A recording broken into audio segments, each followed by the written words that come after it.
There are mysteries that stay buried in history, and then there are those that keep showing up, again and again, no matter how much people try to destroy them. This is the story of the Crying Boy painting, one of the most widespread and terrifying art curses of the 20th century. A painting that somehow survived dozens of fires, even as everything else around it turned to ash. It began in 1950s Europe, when a series of oil paintings started appearing in department stores and art shops. Each one showed the same haunting image, a young boy, with tears rolling down his cheeks, staring directly at the viewer. The boy's face carried deep sorrow, almost guilt. The artist's signature was always the same, Giovanni Bragolin, an Italian painter also known by the name Bruno Amadio. He was said to have painted more than 60 versions of these Crying Boy portraits. They became popular in Britain during the 1970s and 80s, sold in chain stores, hanging in thousands of homes across the country. For many families, it was simply a sentimental piece of art. Until the fires began. In 1985, a story appeared in The Sun, one of the UK's biggest newspapers. The headline read, "Blazing Curse of the Crying Boy." According to the report, a family in Rotherham, South Yorkshire had lost their entire house to a fire. Everything, furniture, carpets, walls, was reduced to ashes. But when firefighters searched through the wreckage, they found one object untouched by the flames. The Crying Boy painting, perfectly intact, lying face down on the floor. The family's only explanation? "That picture is cursed," said May and Ron Hall, the couple who lived there. They swore they'd heard strange noises days before the fire and that their house cat had hissed and clawed at the painting's frame. After the fire, they told reporters, "We don't ever want that picture in our lives again." The article might have been dismissed as coincidence, until other readers started writing in. Within days, The Sun received dozens of letters from people across Britain claiming their houses had also burned down, and that the only item to survive was the Crying Boy painting. Firemen began to whisper among themselves about the curse. One veteran firefighter named Alan Wilkinson said he'd responded to more than 50 house fires where the Crying Boy print was present, and every time, the painting came out unharmed. He told reporters, "I don't like to be superstitious, but I've seen enough to say, something's wrong with those pictures." As the panic spread, rumors started swirling about the painting's origin. Some said Bragolin had used a real orphan boy as his model, a child who'd watched his parents die in a house fire. The story claimed that everywhere the boy went afterward, fires mysteriously followed. Another version said the boy had been mute and adopted by a Spanish priest who died when his orphanage burned down, leaving the boy's soul cursed to cry forever.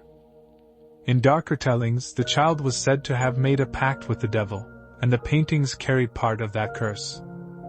None of these stories could be proven.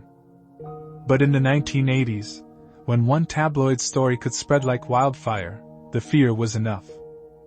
People started burning their Crying Boy paintings, throwing them in trash heaps or even out of windows. But some who tried said the canvas wouldn't catch fire. It would smoke, blacken slightly, but refuse to burn. The fear grew so intense that The Sun began publishing follow-up reports, one of which quoted firefighters directly. They warned readers, "If you have a Crying Boy painting, take it off your wall. Don't destroy it, bring it to your local fire station."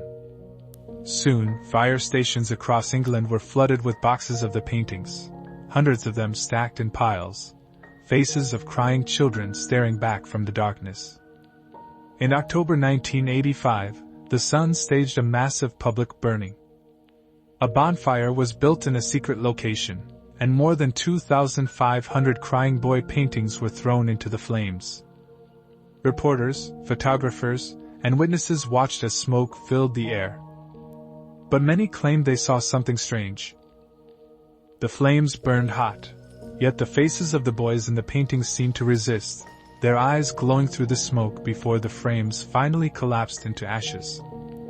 To the people watching, it wasn't just superstition anymore, it was a curse. Eventually, scientists and skeptics began investigating the phenomenon. They found that most crying boy paintings were printed on fire-retardant materials, coated in varnish that made them unusually resistant to flames. That might explain why they didn't burn, but it didn't explain the sheer number of coincidences. Why so many fires happened in homes that owned the painting? Why no other artworks were reported the same way? And why the flames often started near where the painting was hung? Even skeptics admitted. There are too many identical cases for this to be random. As late as the 1990s and early 2000s, similar incidents continued.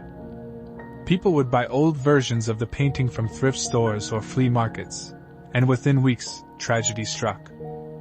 A couple in Nottingham reported that their kitchen caught fire after the painting fell from the wall by itself. Another family in Liverpool said their electricity meter exploded.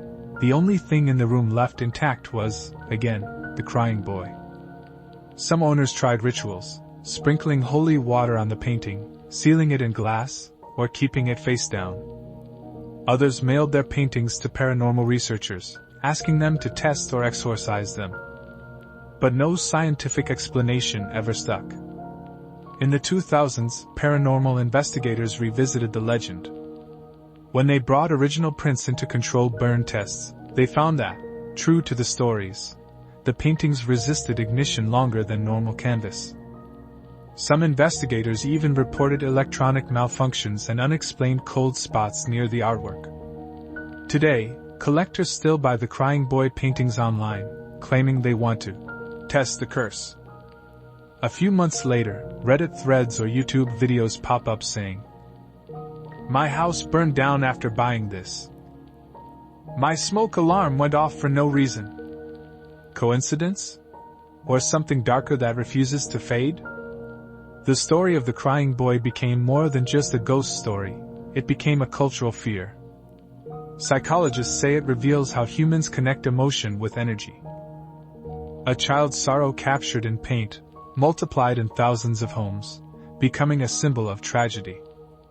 But believers say energy doesn't die. If pain was captured in those paintings, if the boy was real, then maybe every copy carries a trace of his grief. And a spark of the fire that followed him. From a simple painting to a nationwide panic, the crying boy became one of the most enduring modern curses in history. Whether it's superstition, coincidence, or something that truly defies science, one thing remains undeniable. The boy in the painting never stopped crying. And the fires never stopped burning.